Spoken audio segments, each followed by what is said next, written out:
خوش آمدید ناظرین، ہمارے چینل کہانی گھر میں آپ کا دل کی گہرائیوں سے استقبال ہے۔ مہربانی فرما کر ہمارے چینل کو سبسکرائب کریں اور بیل آئیکن کو بھی ضرور دبائیں تاکہ ہر نئی آنے والی ویڈیو کا نوٹیفیکیشن آپ کو بروقت مل سکے۔ شکریہ۔ سردیوں کی چھٹیاں شروع ہوتے ہی حماد بہت اداس تھا۔ اس کے تمام دوست دبئی شمالی علاقہ جات گھومنے جا رہے تھے، لیکن اس کے ابو نے اعلان کیا کہ اس بار وہ اپنی چھٹیاں گاؤں میں موجود اپنی پرانی آبائی حویلی میں گزاریں گے۔ حماد کے لیے گاؤں کا مطلب تھا نہ تیز انٹرنیٹ، نہ پیزا ہٹ اور نہ ہی مالز۔ جب وہ لوگ گاؤں پہنچے تو شام کے سائے گہرے ہو رہے تھے۔ دھند فاگ اتنی زیادہ تھی کہ ہاتھ کو ہاتھ سجھائی نہ دیتا تھا۔ گاڑی جیسے ہی حویلی کے بڑے سے لکڑی کے دروازے پر رکی، حماد کو ایک عجیب سی سنسنی محسوس ہوئی۔ حویلی بہت بڑی تھی، جس کی دیواروں پر لگی بیلیں اب سردی سے خشک ہو چکی تھیں۔ حماد بیٹا، سامان اتارو، ابو نے مسکراتے ہوئے کہا۔ یہاں کی سردی شہر جیسی نہیں ہوتی، یہاں کی ہواؤں میں کہانیاں ہوتی ہیں۔ حویلی کے اندر داخل ہوتے ہی ایک بڑی سی انگیٹھی جل رہی تھی، جس میں لکڑیاں تڑکنے کی آواز آ رہی تھی۔ حماد نے کھڑکی سے باہر دیکھا، باہر صرف سفید دھند تھی اور دور کہیں کسی پرندے کے بولنے کی آواز سنائی دے رہی تھی۔ رات کے کھانے پر دادی اماں نے اسے بتایا کہ اس حویلی کے پچھلے حصے میں ایک پرانا کتب خانہ لائبریری ہے جو برسوں سے بند پڑا ہے۔ حماد کی تھکن غائب ہو گئی اور اس کی جگہ تجسس نے لے لی۔ اس نے سوچا کہ شاید یہ چھٹیاں اتنی بورنگ بھی نہ ہوں۔ آدھی رات کو جب سب سو رہے تھے، حماد کو اپنے کمرے کی کھڑکی پر کسی کے دستک دینے کی آواز آئی۔ جب اس نے پردہ ہٹایا تو باہر کوئی نہیں تھا، بس برف جیسی ٹھنڈی ہوا تھی اور دور دھند میں ایک مدھم سی روشنی چمک رہی تھی جو کتب خانے کی طرف جا رہی تھی۔ حماد کا دل تیزی سے دھڑک رہا تھا۔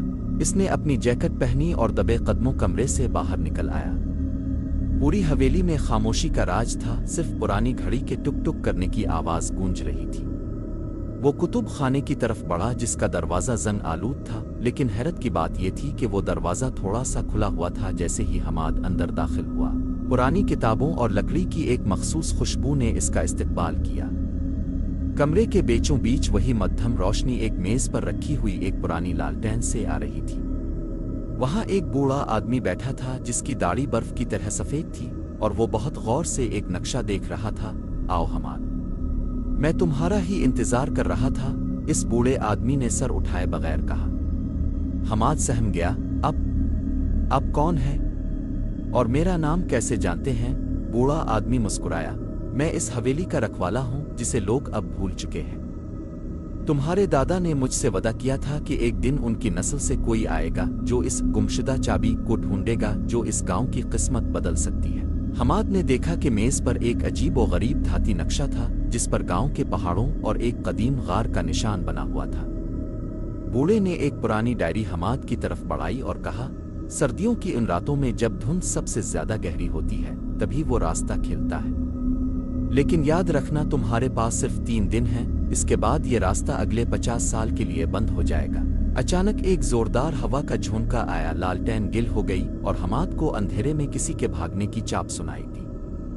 جب اس نے موبائل کی ٹارچ جلائی تو وہاں نہ وہ بوڑھا آدمی تھا اور نہ ہی وہ نقشہ، بس اس کے ہاتھ میں وہ پرانی ڈائری موجود تھی جس کے پہلے صفحے پر لکھا تھا، سچائی دھند کے پیچھے چھپی ہوتی ہے۔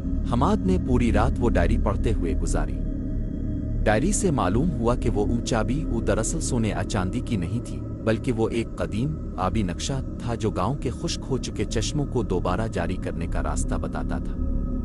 برسوں پہلے ایک زلزلے کی وجہ سے پانی کا راستہ بدل گیا تھا اور گاؤں کی خوشحالی ختم ہو گئی تھی۔ اگلی صبح شدید برف باری اور گہری دھند کے باوجود حماد ڈائری میں دیے گئے اشاروں کی مدد سے حویلی کے پیچھے موجود پہاڑی کی طرف چل پڑا۔ سردی اتنی تھی کہ انگلیاں سن ہو رہی تھیں، لیکن اس کے اندر ایک جنون تھا۔ ڈائری کے مطابق اسے ایک ایسی چٹان ڈھونڈنی تھی جس کی شکل سوئے ہوئے شیر جیسی تھی۔ گھنٹوں کی تلاش کے بعد اسے وہ مقام مل گیا۔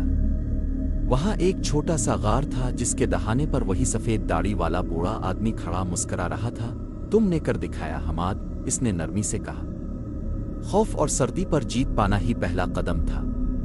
اب اس پتھر کو ہٹاؤ۔ حماد نے اپنی پوری طاقت لگا کر ایک بڑے سے پتھر کو سرکایا۔